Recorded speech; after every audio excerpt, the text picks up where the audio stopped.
இன்னைக்கு குக்கிங் லாங்குவேஜில் நம்ம பார்க்க போகிறோம் வெஜிடபிள் பிரியாணி.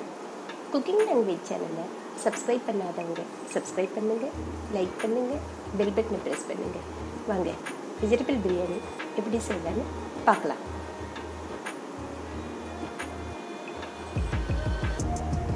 இப்போ நான் ஒரு குக்கரில் 2 டேபிள் ஸ்பூன் ஆயில் விட்டுக்கிறேன். இப்போ எண்ணெய் காஞ்சதும்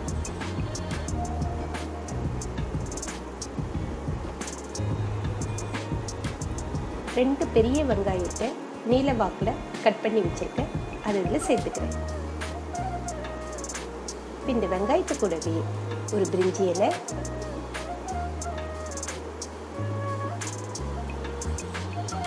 ஒரு துண்டு பட்டை,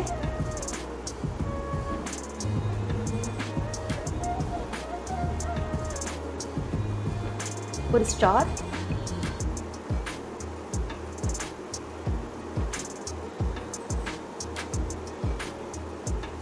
ரெண்டு ஏலக்காய்,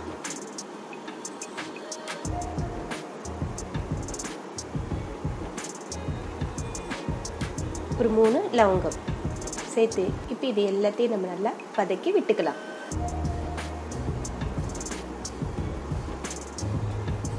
இதே போல் நல்லா வதக்கி விட்டுக்கோங்க.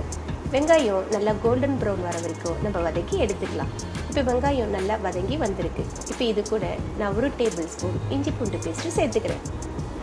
சேர்த்து இப்போ இது எல்லாத்தையும் நம்ம நல்லா கலந்து விட்டுக்கலாம்.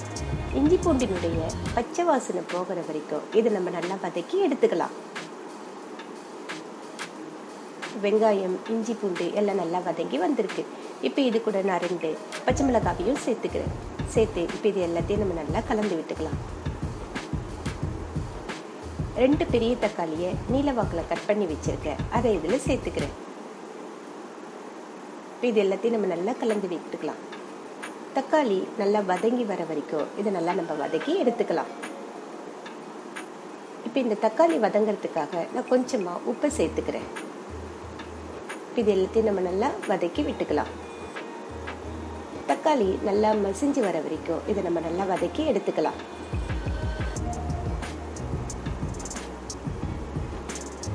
தக்காளி நல்லா வெந்து வந்திருக்குது.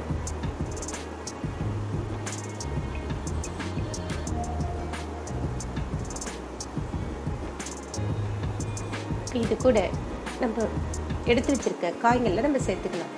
நான் இதில் ஒரு கேரட், 7 பீன்ஸு, ஒரு உருளைக்கிழங்கு,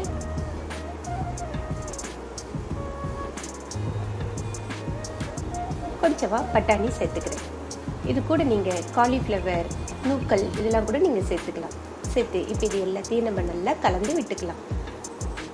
நம்ம சேர்த்துருக்க காய் பாதி வேகிற வரைக்கும் இதை நம்ம நல்லா வதக்கி எடுத்துக்கலாம். இதே போல் நல்லா வதக்கி எடுத்துக்கோங்க. இப்போ நம்ம காய் ஓரளவு வெந்து வந்திருக்குது.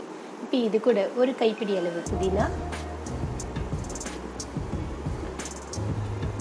கூடவே ஒரு கைப்பிடி அளவு கொத்தமல்லி சேர்த்து இப்போ இது எல்லாத்தையும் 1 நிமிஷம் நம்ம வதக்கி எடுத்துக்கலாம். இதே போல் வதக்கி எடுத்துக்கோங்க. நான் வந்து மீல் மேக்கரை சுடு தண்ணியில் போட்டு வேக வச்சு எடுத்து வச்சுருக்கேன். இப்போ அதை சேர்த்துக்கிறேன். இப்போ இது எல்லாத்தையும் நம்ம நல்லா கலந்து விட்டுக்கலாம். இப்போ நம்ம சேர்த்துருக்க காய், மீல் மேக்கர் எல்லாம் ஓரளவு நல்லா வெந்து வந்திருக்குது. பாருங்க, நல்லா வெந்து வந்திருக்குது. இப்போ இது கூட நான் 1/4 டேபிள் ஸ்பூன் மஞ்சள் தூள், 1 டீஸ்பூன் மிளகாய்த்தூள், தனி மிளகாய்த்தூள் சேர்த்துக்கிறேன். சேர்த்து இப்போ இது எல்லாத்தையும் நம்ம நல்லா கலந்து விட்டுக்கலாம். மிளகாய்த்தூள், மஞ்சள் தூளுடைய பச்சை வாசனை போகிற வரைக்கும் இதை நம்ம நல்லா வதக்கி விட்டுக்கலாம். கேஸு சிம்மிலே இருக்கட்டும். இப்போ இது எல்லாம் நல்லா வதங்கி வந்திருக்குது. இது கூட நான் 2 டேபிள் ஸ்பூன் தயிர் சேர்த்துக்கிறேன். இது எல்லாத்தையும் நம்ம நல்லா கலந்து விட்டுக்கலாம்.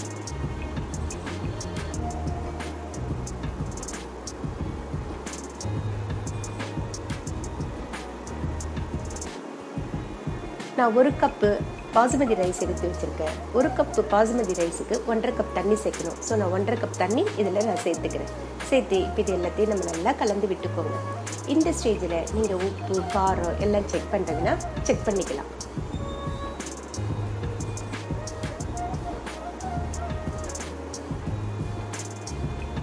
இப்போ தண்ணி நல்லா கொதிச்சு வரட்டும். தண்ணி நல்லா கொதிச்சு வந்திருக்குது. நான் 1 கப் பாசுமதி அரிசியை எடுத்து நல்லா கழுவிட்டு 20 நிமிஷம் ஊற வச்சு தண்ணியெல்லாம் வடித்து எடுத்து வச்சுருக்கேன். இப்போ இதை இதில் சேர்த்துக்கிறேன். சேர்த்து இது எல்லாத்தையும் நம்ம நல்லா கலந்து விட்டுக்கலாம்.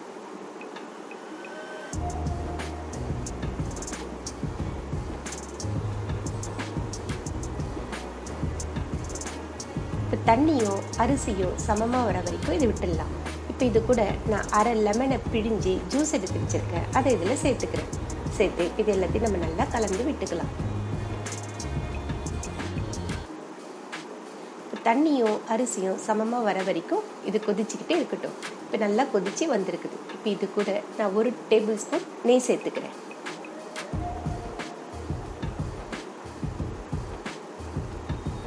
கூடவே கொஞ்சமாக கொத்தமல்லி தழையும் சேர்த்துக்கிறேன். சேர்த்துட்டு இப்போது நம்ம குக்கரை மூடி போட்டு மூடிடலாம்.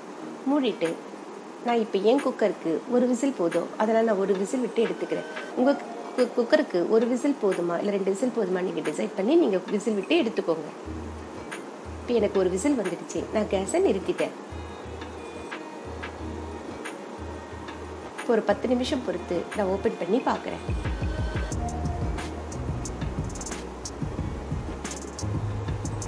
நம்ம பிரியாணி எவ்வளவு அழகாக வந்திருக்கு பாருங்கள். அடியெல்லாம் பிடிக்காம நல்லா பொலப்பலன்னு வந்திருக்குது.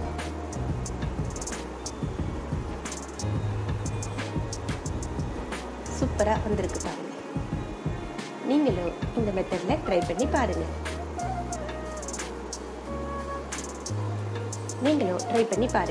இந்த வீடியோ உங்களுக்கு பிடிச்சிருந்ததுனாக்கா லைக் பண்ணுங்கள், ஷேர் பண்ணுங்கள், சப்ஸ்கிரைப் பண்ணுங்கள்.